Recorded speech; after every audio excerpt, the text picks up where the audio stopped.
అందరికీ నమస్కారం. నా పేరు కొండ రవికుమార్. ఇక్కడికి వచ్చినటువంటి మీడియా మిత్రులకి, పత్రికా విలేకరులకి అందరికీ శుభ సాయంత్రం. ఈరోజు మీడియా ముందుకు రావడానికి గల కారణం ఒక అత్యంత అద్భుతమైనటువంటి ఒక సందర్భం. అది మన తెలుగు మహిళా కవయిత్రి శ్రీ శ్రీ శ్రీ ఆత్మకూరి మల్లమాంబ గారి జయంతి ఉత్సవాలు రేపు అనగా మార్చి 13వ తారీఖున ప్రతి సంవత్సరము గవర్నమెంట్ వారు నిర్వహించడానికి పలు సంవత్సరాల నుంచి వేచాము. ఈ సందర్భాన్ని మన ప్రభుత్వం వారు నిర్వహించడానికి చాలా సంవత్సరాల నుంచి కష్టపడిన ఫలితమే ఈ మల్లమాంబ గారి జయంతి. కవులలో మహోన్నతులు చాలామంది ఉన్నారు. దాదాపుగా వారి పేర్లు కూడా మాకు అంత తెలియదు.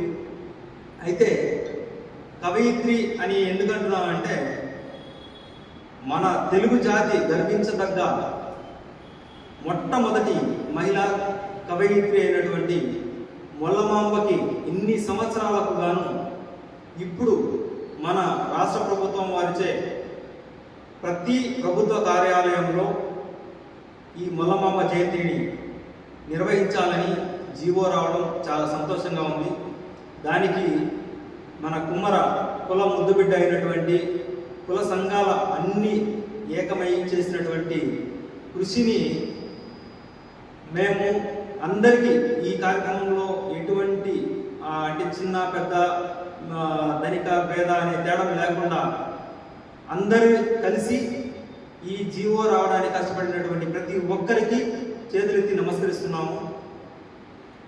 ఈ మహిళా కవయిత్రిని సెంట్రల్ గవర్నమెంట్ నుంచి కూడా పోస్టల్ ముద్రని కూడా ఇవ్వడం జరిగింది. దానికి కవయిత్రికే ఈ కవులలో ఎంతోమంది ఉన్నారు, మహామహులు ఉన్నారు.